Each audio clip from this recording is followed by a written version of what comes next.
السلام عليكم ورحمة الله وبركاته. أهلا ومرحبا بكم في حلقة جديدة من برنامجكم سوق الجمال. هنتكلم النهاردة عن موضوع جديد وهو موضوع الكحة. وبداية بما أننا داخلين على فصل الشتاء إن شاء الله، عايزين نشوف بعض علاجات الكحة اللي نقدر نستخدمها عشان نعرف لأننا عارفين أن الوقاية خير من العلاج. بداية عايزين نعرف يعني إيه كحة، وإيه هي أسباب الكحة، وإيه هي أنواع الكحة، وهنختم الحلقة بتاعتنا بالكلام عن علاج الكحة. فبداية الكحة ديت عبارة عن وسيلة لطرد الأجسام الغريبة والمخاط من المجرى التنفسي. طبعا زي ما حضراتكم عارفين ان المجرى التنفسي بيبدأ من تحت بالشعيبات الهوائية، بعد كده بيتجمع بيكون القصبة الهوائية، بعد كده بينتهي بالحلق، وده كله يسمى بالمجرى التنفسي. فأي جسم غريب هيدخل المجرى التنفسي أو هيدخل إلى الشعيبات الهوائية أو إلى القصبة الهوائية أو حتى إلى الحلق، بيبدأ الجسم يتصرف معاه بطريقة طبيعية جدا، هي طريقة الفعل المنعكس. يعني في حاجة غريبة أو جسم غريب دخل إلى المجرى التنفسي. المجرى التنفسي الوظيفة بتاعته إنه يفضل مفتوح ويمدنا بالهواء والأكسجين. طيب حصلت إن دخل جسم غريب في المجرى التنفسي، بيبدأ الجسم يطرد هذا الجسم الغريب عن طريق ميكانيزم معين وهو الكحة، عن طريق آلية الكحة. وبالتالي الكحة لا تعتبر مرض معين، ولكنها عبارة عن آلية أو وسيلة دفاع للجسم. تمام؟ وبالتالي في عندنا نوعين من الكحة: الكحة الطبيعية اللي هي آلية الدفاع، وفي نوع من الكحة اللي هو الكحة المرضية اللي هي موضوع حلقتنا النهاردة إن شاء الله. طيب الكحة سرعتها بتبلغ 60 ميل في الساعة. 60 ميل في الساعة ديت سرعة كبيرة جدا، وبالتالي بترهق الجسم كله بشكل عام. يعني الكحة لما تيجي للشخص بتنهك الجسم كله عن طريق التكرار. وفي معلومة بتقول ان كل كحة بتؤدي الى تدمير في الحويصلات الهوائية، وبالتالي الكحة بتكون خطر جدا على الشعب الهوائية، وبالتالي تؤدي إلى التهاب الشعب الهوائية، ولا قدر الله لو لم تعالج بتؤدي إلى الالتهاب الرئوي. طيب كده عرفنا إيه هي الكحة وإيه هي فايدتها لينا. طيب الكحة المرضية هل منها كذا نوع ولا هي نوع واحد؟ لا، ثبت فعلا إن الكحة عبارة عن نوعين. أول نوع من أنواع الكحة في الكحة الجافة، وتاني نوع هو الكحة المصحوبة ببلغم. الكحة الجافة بتحدث أو المريض بيجي بيشتكي بيقول أنا حاسس إني عايز أكح، أو حاسس إني مش قادر أوقف الكحة ومفيش أي إفرازات مخاطية مع الكحة، دي تسمى بالكحة الجافة. طيب الكحة ببلغم أو الكحة المنتجة أو البرودكتيف كف. البرودكتيف كف أو الكحة المنتجة بتصاحبها أو بيصاحبها خروج بلغم. خروج البلغم دوت بيتكون، البلغم طبعا بيتكون في على جدار او على غشاء القصبة الهوائية والشعيبات الهوائية. طيب خروج البلغم او لو البلغم دوت زاد عن حده، بيبدأ الجسم او الشعيبات الهوائية بتبدأ تلفظه بره عن طريق الكحة، وده بينبئ الجسم ان في مشكلة في المجرى التنفسي.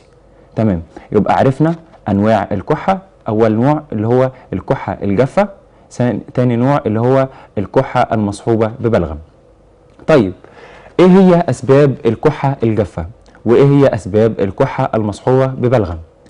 أول نوع من أنواع الكحة اللي هو الكحة الجافة، أول سبب من ضمن الأسباب التي تسبب الكحة الجافة أولا التدخين واستنشاق الدخان. الدخان واستنشاق والتدخين، الدخان واستنشاق الدخان والتدخين والكلام دوت بيؤدي إلى كحة جافة.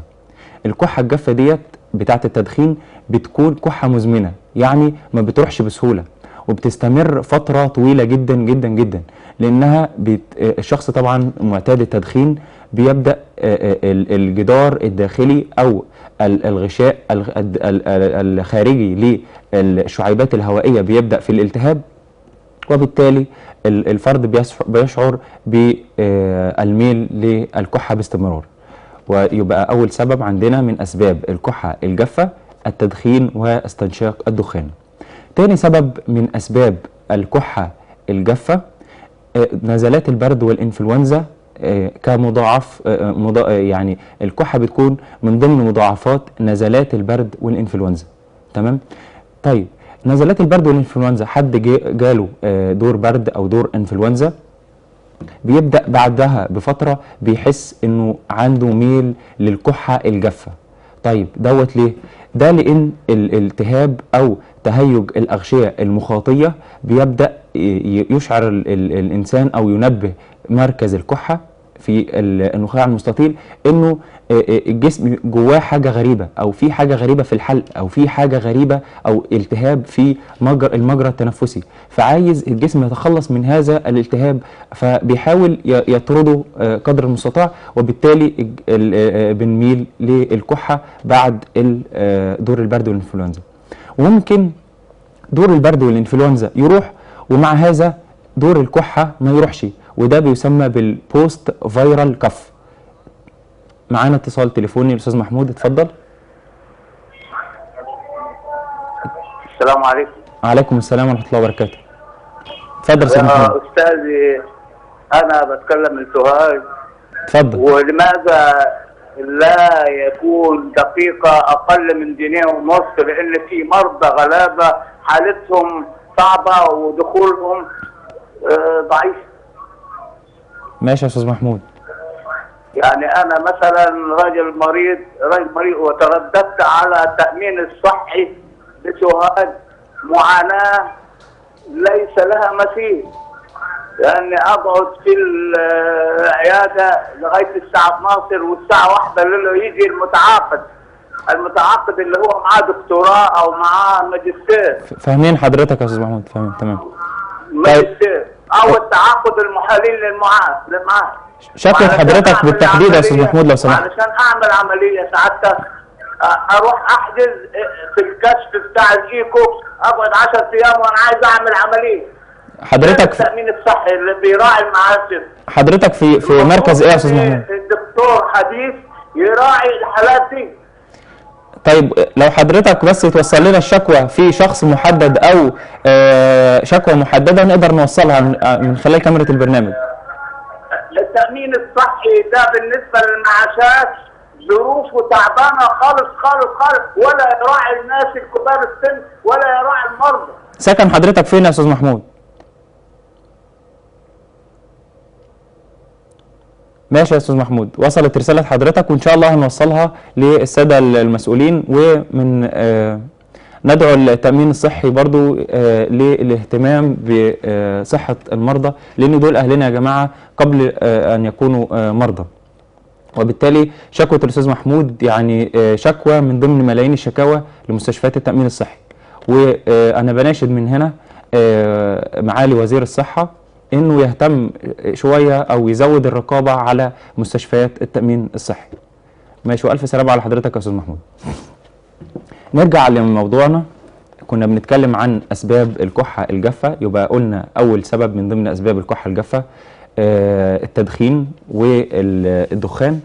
تاني سبب من ضمن اسباب الكحه الجافه زي ما قلنا لحضراتكم بعد نزلات البرد والانفلونزا او البوست فايرال كف.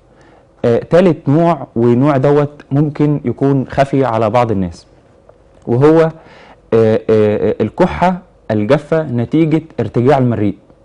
طبعا ارتجاع المريء ده مشكله تبع الجهاز الهضمي. طيب محدش يتوقع اصلا انها يكون لها علاقه بالكحه الجافه او اي كحه اصلا او الجهاز التنفسي عامه، لكن ثبت ان تهيج الحلق نتيجه الكحه نتيجه التهاب المريء او ارتجاع المريء بيؤدي الى الكحه الجافه. فاصل ثم نواصل. بسم الله الرحمن الرحيم. رجعنا لكم تاني بعد الفاصل وبنتكلم عن موضوع الكحة. كنا بنتكلم عن أسباب الكحة الجافة، وبدأنا إن أول سبب وأشهر سبب من أسباب الكحة الجافة هو التدخين. تاني سبب من أسباب الكحة الجافة قلنا اللي هو بعد دور البرد والإنفلونزا كمضاعفات للبرد والإنفلونزا. ثالث سبب من أسباب الكحة الجافة ارتجاع المريء. ارتجاع المريء بيسبب حرقان في الحلق، وبالتالي بيؤدي إلى كحة جافة خصوصا قبل النوم، وده سبب ممكن يكون خفي على بعض الناس. رابع سبب أو آخر سبب موجود عندنا النهاردة من أسباب الكحة الجافة، برضو ممكن ما نكونش واخدين بالنا منه، اللي هو الكحة المصحوبة الكحة المصاحبة لأدوية الضغط. يعني في ممكن واحد بيكون ياخد أدوية ضغط معينة زي مجموعة ال AC inhibitors أو ال angiotensin converting enzyme inhibitor، اللي فيها أشهر منتجاتها اللي هي الكابوتين والكابوزايد والرامبريل والكوفارسيل والإيزابريل والزستريل. الحاجات دي كلها بتؤدي إلى كحة جافة. يعني ممكن المريض الضغط يكون بياخد هذه الأدوية وبيحس بكحة جافة وما بتنتهيش، وياخد أدوية وما تنتهيش وكده، لكن لازم ننبه عليه إن أشهر عرض جانبي لأدوية الضغط ديت اللي هو الكحة الجافة، اللي هو زي هنعدهم لحضراتكم تاني. أشهرهم يعني الكابوتين، الكوفارسيل، الزستريل، الرامبريل، الكابوزايد، وعيلة الاي سي انهبيتورز كلها. يبقى كده عرفنا ايه هي اسباب الكحة الجافة. طيب بعد ما تعرفنا على اسباب الكحة الجافة، عايزين نعرف ايه هي اسباب الكحة المصحوبة ببلغم. يبقى قلنا اول حاجة اللي هو اسباب الكحة الجافة، بعد كده ندخل على اسباب الكحة المصحوبة ببلغم. من ضمن اسباب الكحة المصحوبة ببلغم الإصابة البكتيرية. أول سبب اللي هو الإصابة البكتيرية، تاني سبب الإصابة الفيروسية، تالت سبب الحساسية. يبقى أول سبب عندنا الكحة المصحوبة ببلغم هو الإصابة البكتيرية، يعني إصابة بكتيرية للجهاز التنفسي، وبالتالي بيبدأ البكتيريا تتصارع مع الأجسام المناعية، وبالتالي بتزود الكحة وبتكون بلغم أو ميوكس أو مخاط زي ما بنسميه. طيب هنميز ازاي ان ديت اصابه بكتيريه او اصابه فيروسيه او تكون اصابه نتيجه حساسيه؟ ده عن طريق لون البلغم. طيب لو البلغم لونه اخضر فاتح او اخضر او جرينش، دوت بيبقى اصابه بكتيريه. طيب لو البلغم لونه مصفر او لونه اصفر، يبقى ديت اصابه فيروسيه. طيب لو البلغم لونه ابيض وطبيعي عادي خالص، يبقى ديت حساسيه، وبنبدا ندي المريض ادويه الحساسيه المختلفه الموجوده عندنا في السوق. وبكده نكون قدرنا نتعرف على سبب الكحه اللي ببلغم، او الكحه او البرودكتيف كاف، او الكحه المصحوبه ببلغم، او تسمى بالكحه المنتجه. طيب عرفنا اسباب الكحه الجافه واسباب الكحه المصحوبه ببلغم. عايزين نعرف ايه هو علاج الكحة المصحوبة ببلغم او علاج الكحة الجافة. طيب عندنا استراتيجية معينة للعلاج. بداية هنبدأ بالكحة الجافة. الكحة الجافة عندي نوعين من الأدوية بيعالجوا الكحة الجافة.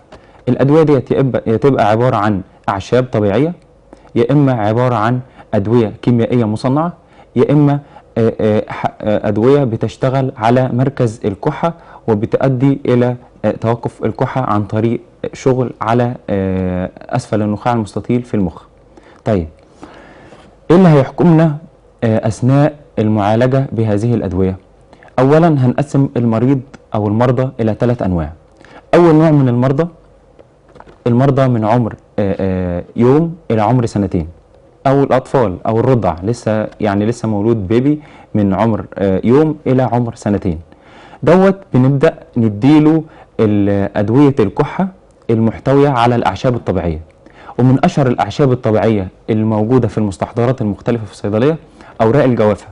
أوراق الجوافة ليها دور كبير جدا في علاج الكحة، ومن أشهر الحاجات التي تساعد على ذهاب الكحة وزوال الكحة، خصوصا الكحة الجافة أو مصحوبة ببلغم، ولكننا بنتكلم دلوقتي عن الكحة الجافة. تاني حاجة أو تاني عشب اللي هو اوراق الزعتر. الزعتر دوت بيعتبر من اشهر الحاجات اللي بتعالج الكحه، سواء كانت كحه جافه او كحه ببلغم، وخصوصا عند الاطفال لانها امنه جدا اثناء في عمر الاطفال الرضع من عمر يوم واحد الى عمر سنتين. طيب اول نوع يبقى قلنا اول نوع من المرضى اللي هو المريض اللي بيتعالج بالاعشاب الطبيعيه او الاطفال الرضع، بنبدا نديهم الاعشاب الطبيعيه. الاعشاب الطبيعيه ديت موجوده في صوره مستحضرات في الصيدليه، اللي بيعملوا لنا ميكس منها او خليط منها، سواء كانت اوراق جوافه او سواء كانت شمر او سواء كانت زعتر. والزعتر على فكره يعتبر العشبه الوحيده او العشبه المتميزه في المانيا لعلاج الكحه. ثالث عشبه او رابع عشبه اللي هو مسحوق العرقسوس والزنجبيل، دول برضو مفيدين جدا في علاج الكحه. ايضا من ضمن الحاجات المشهوره لعلاج الكحه العسل والليمون. العسل والليمون مفيدين جدا جدا في علاج الكحه، لانهم ليهم اثر ملطف للجهاز التنفسي وبالتالي بيعالجوا الكحه. لكن في معلومه مفيده جدا وخطيره جدا لازم نعرفها بالنسبه للناس اللي بتدي لاطفالها العسل. الاطفال اللي هي لسه من عمر يوم لعمر سنه، ممنوع تدي طفلك الاقل من 12 شهر اي عسل نحل. ليه؟ اشمعنى عسل النحل بالذات واشمعنى الطفل الاقل من سنه؟ وجدوا ان في نوع من البكتيريا اسمها الكوليستريديوم بوتيولينم. النوع دوت من البكتيريا بيكون سبورز او جراثيم. الجراثيم ديت بتتطاير في الهواء او بتنزل في التراب وكده، وبالتالي بتيجي على عسل النحل بالذات خصوصا، وبتؤدي الى مشاكل عند الاطفال الاقل من سنه. ايه هي المشاكل ديت؟ بدايه الطفل بيبدا يحس بامساك او الاعراض عامه اسمها بوتيوليزم. بتبدا بامساك، بعد كده الطفل بيبدا يبتعد عن الرضاعه تماما. ثالث حاجه بيبدا تحس والدته ان عضلاته مرخيه، يعني مش قادر يوجه دماغه او تمسكه وتوقفه ما يقدرش يقف او كده. رابع حاجه بتؤدي الى صعوبه في البلع وصعوبه في التنفس، وقد تنتهي بالنهايه لا قدر الله بالوفاه. وبالتالي الطفل الاقل من 12 شهر ممنوع ياخد عسل النحل، لان في امريكا حتى وجدوا ان كل سنه في 100 طفل بيصاب بالبوتيوليزم، الاعراض اللي قلتها لحضراتكم، لكن طبعا هناك الطب متقدم وبيلحقوا الاطفال قبل الوفاه. فبالتالي بنبدا ننوه ان ممنوع العسل في اقل من 12 شهر. طيب الاطفال اللي اكبر من 12 شهر بيبدا العسل طبعا بينزل عن طريق الفم وكده، فالعصاره الهاضمه بتبدا تتغلب عليه. لكن الطفل الصغير اللي هو اقل من سنه العصاره الهاضمه بتاعته ليست متطوره بالقدر الكافي، وبالتالي بيصاب بالبوتوليزم او الاعراض اللي قلتها لحضراتكم. تمام. يبقى لو بصينا برضو على العلاجات بتاعه الاطفال زي ما قلنا من عمر يوم لعمر سنتين، او من عمر يوم لعمر سنتين، دوت بنعالجه بالاعشاب الطبيعيه. طيب ايه هي الاعشاب المتوفره عندنا في الصيدليه؟ في عشبه الجوافه او اوراق الجوافه موجوده في مستحضر اسمه ميني جوافه، ده برضو مشهور جدا والستات كلها بتديها لاطفالهم حتى يعني من عمر يوم واحد لعمر سنتين. برضو في البرونشيكم شرب، ده بيحتوي على الزعتر، مفيد جدا جدا في علاج الكحة الجافة. في حاجة برضو اسمها الاوبتي كاف، ده بيحتوي على خلاصة اللبلاب، برضو بيساعد في علاج الكحة الجافة. في برضو مستحضر مشهور جدا اسمه سينا دراي، ده بيحتوي على العسل وبرضو بيساعد جدا في علاج الكحة الجافة. طيب ديت الأطفال من عمر يوم لعمر سنتين. طيب الأطفال من عمر سنتين لغاية 12 سنة، ده الطفل دوت ممكن نديله الأعشاب الطبيعية، لكن بنبدأ نستخدمها بجرعات أكبر شوية، أكبر من اللي بيستخدم في الرضع. طيب ممكن نديله حاجات تانية مصنعة كيميائيا، ولكنها بتأدي نفس الغرض اللي بيؤديه الأعشاب الطبيعية. زي إيه؟ في حاجه اسمها سينكود في الصيدليه، ده يعتبر عن مواد صناعيه شبيهه بالمواد الطبيعيه، امنه جدا في الاطفال اللي هو من عمر سنتين لعمر 12 سنه. وفي برضو البيكتي برو، دي برضو موجود فيه مواد طبيعيه او مواد صناعيه شبيهه بالمواد الطبيعيه، وتكون امنه في العمر دوت من عمر سنتين لعمر 12 سنه. طبعا في الكبار بقى بنبدا ندي حاجات بتشتغل على مركز الكحه في المخ. طيب بنديهم ايه؟ في ماده فعاله مشهوره جدا اللي هي الديكستروميثوفان، ديت ماده مشهوره جدا لعلاج الكحه الجافه. الماده ديت بتعمل على مركز الكحه في النخاع المستطيل اسفل الدماغ، وبالتالي بتثبط الكحه. يعني الشخص اللي بيكح كحه نتيجه مثلا تدخين، او نتيجه انه بوست فايرال انفكشن او بوست فايرال كف، او عن طريق انه بياخد ادويه ضغط او عنده ارتجاع في المريء او الحاجات اللي ذكرناها، ممكن يستخدم الحاجات اللي بتشتغل على مركز الكحه. وبننبه ان ديت بتستخدم من عمر 12 سنه ل ما شاء الله يعني الى العمر الكبير. طيب اشهر ماده قلناها اللي هي الديكستروميثوفان، زي الكودافين شرب، ده برضو مشهور جدا. في حاجه تانية الفولكودين او الفولكودين دوت مشهور جدا لعلاج الكحه، وفي مستحضر في الصيدليه موجود اسمه سيرينول، ده برضو بيعالج الكحه الجافه.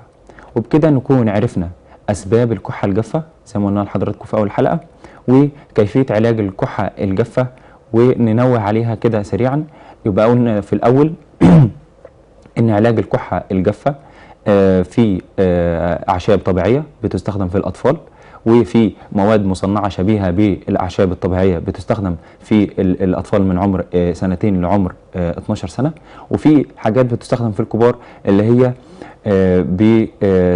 اللي هي المواد اللي بتثبط مركز الكحه في النخاع المستطيل. طيب ندخل بعد كده على علاج الكحة المصحوبة ببلغم. طبعا زي ما الكحة الجافة ليها استراتيجية في العلاج، الكحة ببلغم أيضا ليها استراتيجية في العلاج. استراتيجية الكحة ببلغم بندي أولا ممكن ندي أدوية مذيبة للبلغم، أو أدوية طاردة للبلغم، أو للناس اللي عندها تقلص في الشعب الهوائية أو ضيق في التنفس بنديله موسع للشعب الهوائية. ثالثا ممكن لو حد عنده رشح أو برد أو الكحة ببلغم ناتجة نتيجة حساسية، بنبدأ نديله مضادات للحساسية أو أنتي هيستامينيك. طيب نبدأ بمذيبات البلغم. أشهر مذيب من مذيبات البلغم الأمبروكسول. الأمبروكسول ده مشهور جدا في علاج أو في إذابة البلغم. الامبروكسول مشهور جدا في الصيدليه، موجود منه منتجات زي البرونكو برو والميوكو والميوكوسولفين. طيب تاني حاجه من مذيبات البلغم البرومهيكسين، ده زي البايسولفون، ده برضو مشهور جدا لإذابة البلغم. وتالت جروب او تالت نوع من انواع مذيبات البلغم اللي هو الاسيتايل سيستين. الحاجات ديت بتذيب البلغم، وفي مستحضرات بيكون فيها مذيبات للبلغم مع ادويه طارده للبلغم مع موسعات للشعب، وبالتالي بتستخدم اثناء الكحه اللي المصاحبه ببلغم، وبتستخدم بامان. طيب يبقى اول حاجه في اول استراتيجيه من استراتيجيات علاج الكحه ببلغم اننا بندي مذيب للبلغم، سواء كان برومهيكسين او امبروكسول او اسيتايل سيستين. طيب تاني حاجه بندي ايه؟ بندي طارد للبلغم زي الجوايفانسين، ماشي، ده مشهور جدا برضو بيستخدم كطارد للبلغم. تالت حاجه لو المريض بيشتكي من ضيق في التنفس، بنبدا نديله موسع للشعب زي الامينوفيلين، ده يعتبر اشهر حاجه لعلاج ضيق التنفس، ومشهور جدا كموسع شعب. طيب من ضمن برضو العلاجات لو في رشح او عطس مع الكحه، بنبدا ندي للمريض حاجه مضاده للحساسيه. والحاجات المشهوره جدا من مضادات الحساسيه الكلورفينرامين والاوكسوميمازين، دول مشهورين جدا لعلاج الحساسيه التي تؤدي الى كحه مصحوبه ببلغم. طيب في ملحوظه هامه جدا لازم ناخد بالنا منها، ان اثناء الكحه المصحوبه ببلغم ممنوع ندي المريض اي علاج للكحه الجافه. يعني مش واحد جاي الصيدليه او جاي العياده للدكتور وبيكح كحه وبيطلع بلغم. غلط جدا انك تديله حاجه، او ممنوع اصلا تديله حاجه بتثبط الكحه. يعني ده ما تديلوش حاجه للكحه الجافه. ليه؟ لان الكحه زي ما قلنا ميكانيزم طبيعي اللي هو بيطرد الاجسام الغريبه بره الجهاز التنفسي، او بيطرد البلغم الضار بره الجهاز التنفسي. فلما اديله حاجه للكحه الجافه هتوقف الكحه نهائيا، وبالتالي او تشتغل على مركز الكحه طبعا، وبالتالي توقف الكحه نهائيا. وبالتالي مش هنطرد الحاجات الضاره او البلغم الضار اللي موجود في المجرى التنفسي، وبالتالي بيسوء الحاله اكتر. لكن في بعض الدكاتره في الحالات المستعصيه اللي هي فيها كحه بلغم شديده جدا ومزمنه وفضلت اكتر من اسبوعين او كده، بيبداوا يدوا جرعات بسيطه جدا من الادويه اللي بتعالج الكحه الجافه. طيب زي ما خدنا عرفنا كده استراتيجيات العلاج. اولا بندي يا اما مذيب للبلغم، يا اما طارد للبلغم، يا اما موسع للشعب، يا اما مضاد للحساسيه، يا اما نجمع ما بين الحاجات ديت على حسب احتياج المريض. طيب في الاطفال قلنا في الاطفال او الرضع من عمر يوم لعمر سنتين بنبدا نديهم حاجات او اعشاب مضاده مضاده للكحه ببلغم. طيب الاعشاب الطبيعيه مفيده جدا في الاطفال اللي هم لسه الرضع، اللي هم من عمر يوم الى عمر سنتين. من ضمن الحاجات المشهوره اللي هو السيناويت دوت بيحتوي على الزعتر، في برضو البرونكو اللي هو ده بيحتوي على اللوبيلا، وممكن نستخدم لبوس للكحه في الاطفال اللي عمرهم اقل من سنتين زي الريكتوبليكسيل. الريكتوبليكسيل دوت مهم جدا ومفيد جدا في علاج الكحه، بيحتوي على باراستامول يعني لو طفل عنده سخونيه بيعالجه. في اوكسوميمازين، الاوكسوميمازين انتي هيستامينيك لو في رشح عند الطفل بيبدا يعالجها. في جوايفيناسين اللي هو طارد للبلغم. معانا اتصال تليفوني، اتفضل. انقطع الاتصال للاسف. ماشي. طيب يبقى قلنا لحضراتكم ديت في الاطفال من عمر يوم لعمر سنتين بنبدا نستخدم عنده فيهم ايه الادويه التي تعالج الكحه والتي تحتوي على الاعشاب. طيب بالنسبه للكبار او الاكبر من سنتين لعمر 12 سنه ببدا اديهم ادويه مذيبه للبلغم او ادويه موسعه للشعب او طارد للبلغم ومهدئ للسعال زي ما قلنا لحضراتكم زي البرونكوفين والتوسكان. دول حاجات بنلجأ لها لما الحالة تكون مستعصية جدا، فببدأ أحط حاجة زي الديكستروميثروفان اللي هو بيعالج الكحة الجافة عشان أقدر أتغلب على الكحة ببلغم. في الكبار طبعا ببدأ أزود هذه الجرعات وأدي للمريض سواء مذيب أو طارد للبلغم أو موسع للشعب على حسب حاجة المريض. وفي الكحة ببلغم لازم نلاحظ حاجة معينة، لو زي ما قلنا في أول الحلقة لو البلغم لونه مخضر او اخضر او جرينش ببدا ادي مضاد حيوي، ومن اشهر المضادات الحيويه الازيثرومايسين، ده مشهور جدا في علاج الكحه ببلغم لو كانت بكتيريه. طيب لو الكحه ببلغم كانت نتيجه اصابه فيروسيه ببدا اعالج الاعراض واديله حاجات مقاوله للمناعه زي الاشيناسي. لو في لو البلغم لونه ابيض ببدا اديله حاجه انتي هيستامينيك مضاده للهستامين. للاسف وقت حلقتنا خلص النهارده، اتمنى تكون افادت حضراتكم ولكم منا اطيب التحيات، والسلام عليكم ورحمه الله وبركاته.